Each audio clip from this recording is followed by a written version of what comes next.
it's Hailey, and today I'm going to be doing the reader problems tag. So I will link the original video for this down below. I can't remember if I've done it before, but I thought it would be a fun one to do again. I really like the questions, and I kind of was just in the mood to do a nice sit down, chatty, easy sort of video for you. So before we get into the video, I did want to thank the sponsor for today's video, Care Of. I'm really excited to be working with them. I have been working on bettering myself and taking care of myself and putting myself first in 2020, which I think a lot of people have been working on. And not only does that include like my brain, but also my physical health is something that I've never really prioritized, and I've really been trying to. As I wanted to start taking care of myself, I knew that I wanted to start exercising, but I also knew that I wanted to make sure I was getting all the vitamins and supplements that I needed, but that can be very overwhelming, and Care Of completely took the thought process out of that, because what I did was took the really quick quiz and it suggested what would be best for me based on my answers there.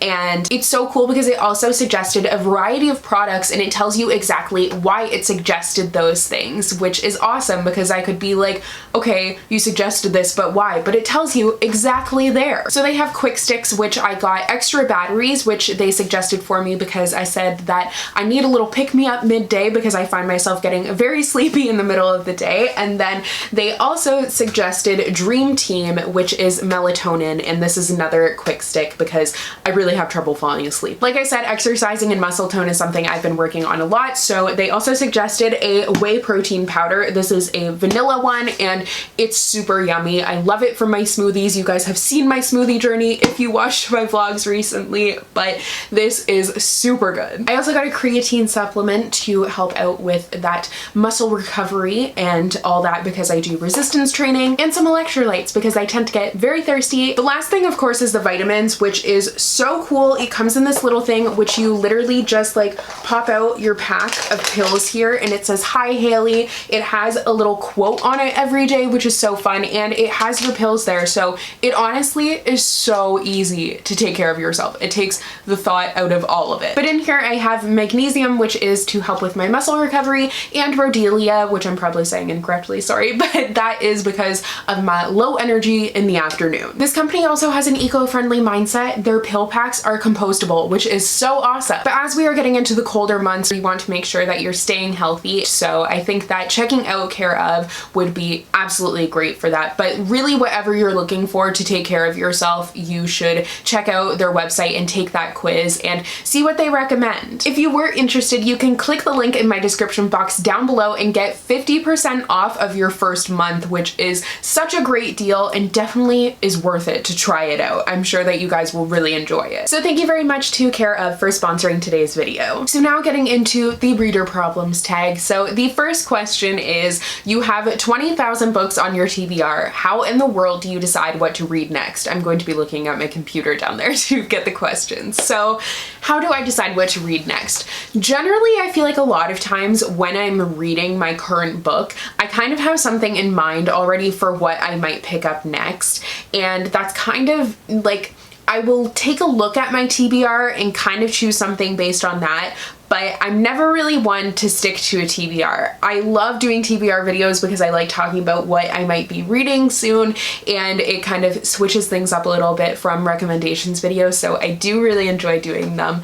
But while I will kind of use them for reference, generally I think I have something in mind, and if I don't, I go with my mood. I'm definitely a mood reader, so certain seasons I like to read certain things, but also I'll just be, if I've read a lot of fantasy, then I'll be in the mood for a contemporary because I don't like to burn myself out, or if I've read a lot of contemporary, like vice versa. So I just kind of go based on my mood and go with the flow from there. If I try and force myself to read something that I'm really not feeling at that time, it never works out well. I just won't really enjoy the book, or I'll find myself not wanting to pick it up because I'm just not in the mood for it at all. However, there are a lot of times if I don't have something pre-planned, then I'm like, I have no clue what to read. If I don't have anything in mind, I really struggle deciding what to read next. And that's when I will turn to Instagram and I will ask you guys what I should read next based on like my TBR and stuff. And I'll kind of narrow it down to like 2 to 4 choices and have you guys help me pick, because I cannot make decisions for the life of me. Question number 2 is, you're halfway through a book and you are just not loving it.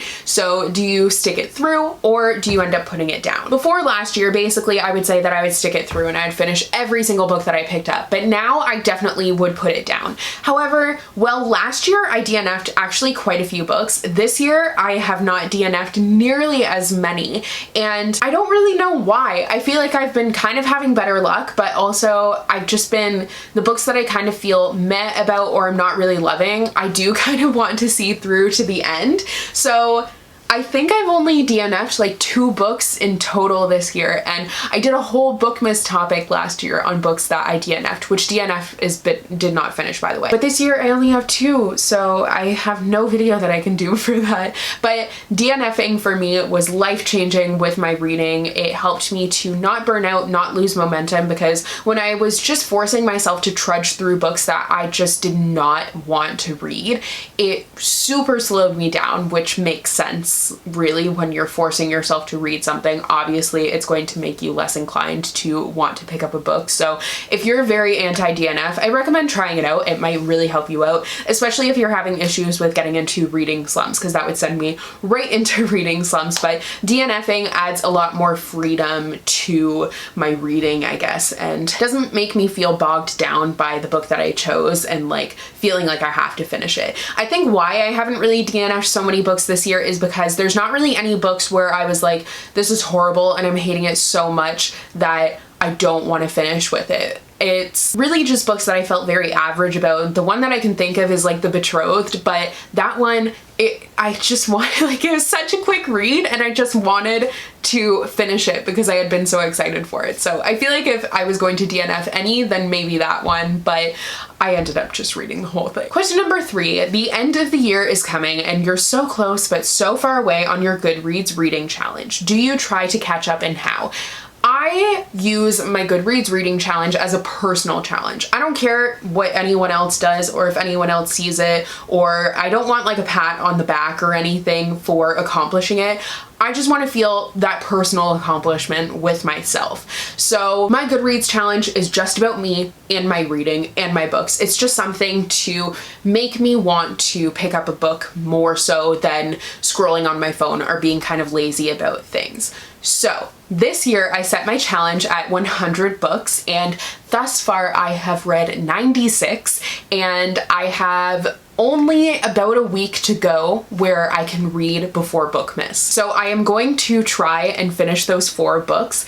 If I don't get to novels, the way that I catch up, and I did it this year, is with graphic novels or with like shorter books or audiobooks. This year I really started getting back into graphic novels because in past years I had read like 125 books in a year, and like I think one year I read 150. I don't even remember, but I read so many. But then I also realized that I had been reading a lot of graphic novels back, not really a lot, but I had been reading more graphic novels then than I was now. So it made sense that I was reading more. So I decided to do a little graphic novel readathon. That's what I did with my Halloween readathon this year, and that super helped me out because I ended up reading 11 books over the course of a weekend, which definitely is going to help boost up that Goodreads goal because I was behind for the majority of the year, but graphic novels has just been my lifesaver. Some of you may think that it doesn't count, but like I said, it's literally just about me. To me, a Goodreads challenge, it's not about everyone else. It's just a challenge between you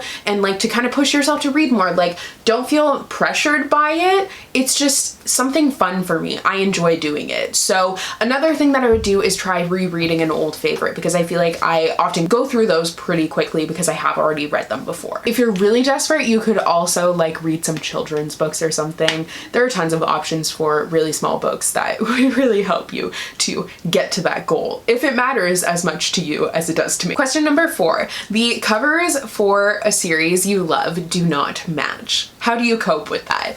So I do really dislike when series don't have matching covers, for sure, but I don't think it bugs me as much as it bugs a lot of other people because of how I have my shelves organized. One of the biggest questions I get all the time is, what do you do with series on your bookshelves? Are they split up? I couldn't do that.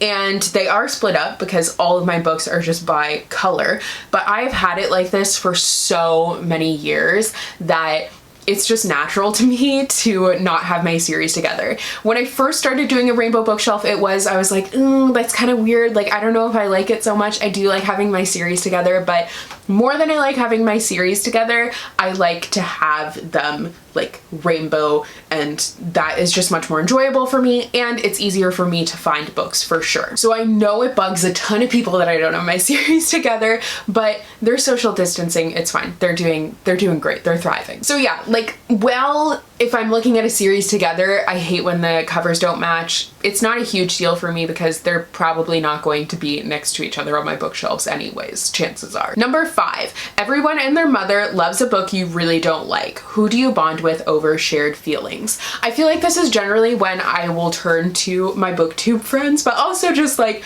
in my videos, I'll tell you guys if I didn't like a book that everyone loves, and a lot of you guys will agree with me, and we find solace in that together. But I also will turn to people like Hannah and Zoe, and we have an Animal Crossing group chat, and that community that I feel like found on BookTube is definitely where I turn for that mutual hatred. Although, like, I feel like you can always find someone who doesn't like a book that everyone else loves. I feel like a lot of times when I'm raving about a book, I will get comments and people will be like, am I the only one who didn't like XYZ? And no, you're not. There's 100% someone else out there who didn't like that book. You are not the only person. You are not alone. Not everyone has the same reading taste, and that is great. So I do enjoy, I mean, I don't enjoy not liking books that everyone else loves, but I feel like it's interesting to have differing opinions. Question number 6. You're reading a book and you are about to start crying in public. How do you deal? Generally, I wouldn't have this reaction. I feel like when I'm reading, I generally don't cry. There's very few books that have actually made me cry. Sometimes it just catches me at like a weird time when I'm emotional, I'm hormonal, like when I'm on my period. If I read something really sad, then maybe I will cry, but generally I'm pretty okay. Like The Nightingale, I cried. The Book Thief, I cried, but there's just not that many books that have actually made me like shed tears. So usually I feel like I'd be fine, but if I were in this situation, I feel like I would just like move my book over my face. I don't know, like I wouldn't really care that much. Question number 7. A sequel of a book you love just came out, but you've forgotten a lot from the prior novel. Story of my life. Will you reread the book, skip the sequel, try to find a synopsis on Goodreads, to cry in frustration? So this legitimately is the story of my life. I will, one of two things will happen. So one, I read a book and then I read it like right when the first one comes out, and then the sequel comes out a year or so later, and by that time I've for sure forgotten everything and I'm just doomed. Or I read a book and the sequel's already out because it's a backlisted book, but I decide to wait because I don't really like reading like one book and then the sequel right away. I just feel like it gets me burned out from the story. So I like to take a break, but sometimes that break ends up being too long. So either way, I forget a lot of things from the first book because I have a terrible, terrible, terrible memory. So that's where a website like Recaptains comes in. If you guys Google it, you can totally find it. It's a blog where they just do a bunch of recaps of different series. It's so helpful, but there's also a lot of different versions of that out there. And another thing that you can do is watch different YouTube reviews. Usually watching those, it will kind of jog my memory, or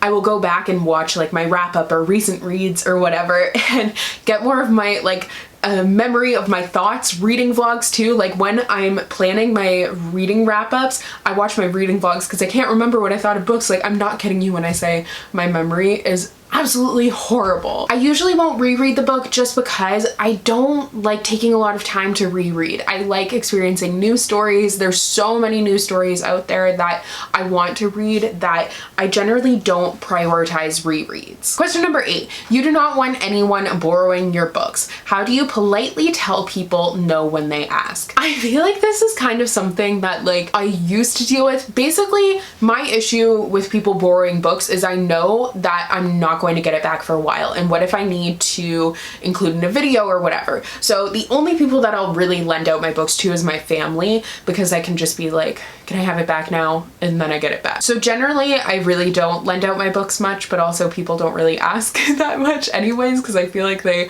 assume that I'm gonna say no. But honestly, I feel like there's nothing wrong with saying that you don't want to lend out books. Like, just say that, I don't know, you can tell a little white lie and say that you were gonna lend it to someone else, or maybe you wanted to reread it or something like that. It's like whatever you're comfortable with. Like, also just tell the truth and say that you don't really like lending out books. So I feel like a lot of people understand that, especially bookworms, and respect that. But if they don't, whatever. That's their problem. Number 9, you've picked up and put down 5 books in the last month. How do you get over your reading slump? So I've done a few videos on this before, but I feel like the best way for me to get over a reading slump is to take a break. That's what a reading slump signifies to me, is that I've kind of burnt myself out and I need a little bit of a break from reading. So I'll try and take a week or 2 off. Sometimes it ends up being longer, but I do try and keep it to a minimum, because for my channel, I do want to keep on reading things. But I do try to prevent reading slumps by, like I said earlier, if I've been reading a lot of fantasy, I will move to contemporary. So I try and listen to my mood based on that, and I can generally feel when a slump is coming on, and that's when I'll kind of like slow down my reading and take a little bit of time to try and prevent that. I think that the last time I had a slump was like when everything with COVID started, and I found it really hard to read, and I knew at that time that I just needed to take a break. So I think I took like 3 or 4 weeks off from reading, and since then I have been like pretty consistent with my reading, and it's been great. So just listen to yourself. I think that's exactly what reading slumps are saying, is that you kind of need a break, whether it's because of a book hangover, like you read a really good book and now you're like, I can't read anything else, or if it's just you've been reading a lot and you're kind of tired of it now, then just listen to what your mind is saying. You can also try and reread a favorite book. I find that that really helps, but like I said, I have a couple of videos on this. Question 10, there are so many new good books that are coming out that you're dying to read. How many do you actually buy? So if you've watched my book hauls, I buy probably almost all of them, but I really am trying to wait and see if I'm going to read it like right away, and if I don't, then I will wait for the paperback. But I just have no willpower, so sometimes that doesn't always work out. Usually I do a huge pre-order as well, which I have already done my huge pre-order for 2021, which I will have as a Bookmas video, but I pre-ordered like 60 books and the total was, it was a lot. But the beautiful thing about that is that I'm done for the year now. But I genuinely, like, I don't know, I love having new books. I love collecting books. So I know not everyone loves the fact that I buy so many books, but I enjoy it. So if there's some new books that I'm really excited about, or I have been hearing a lot about and it's been intriguing me, then usually I will buy all of them. I have no willpower. And finally, question 11. After you've bought the new books you can't wait to get to, how long do they sit on your shelf before you get them exposed? That really depends. So honestly, probably average like a year. I know that I really don't need to get as many books as I do, but I can't help it. I'm super bad with, I'll be so excited for a book and then it's almost like I'm afraid to read it. Like I've been anticipating it so much that I'm like, what if it doesn't live up to my expectations or whatever? So I just take a very long time to finally get to it. Hello, so I need to redo my outro because I actually lost the last few minutes of footage, but thank you once again to Care of for for sponsoring today's video. Don't forget to check them out in the link down below so you guys can get 50% off of your first month, which is super like a great deal. But I hope you guys enjoyed today's video. Please do let me know your answers for these questions. I think they're a lot of fun, and I will see you guys in the next one. Bye.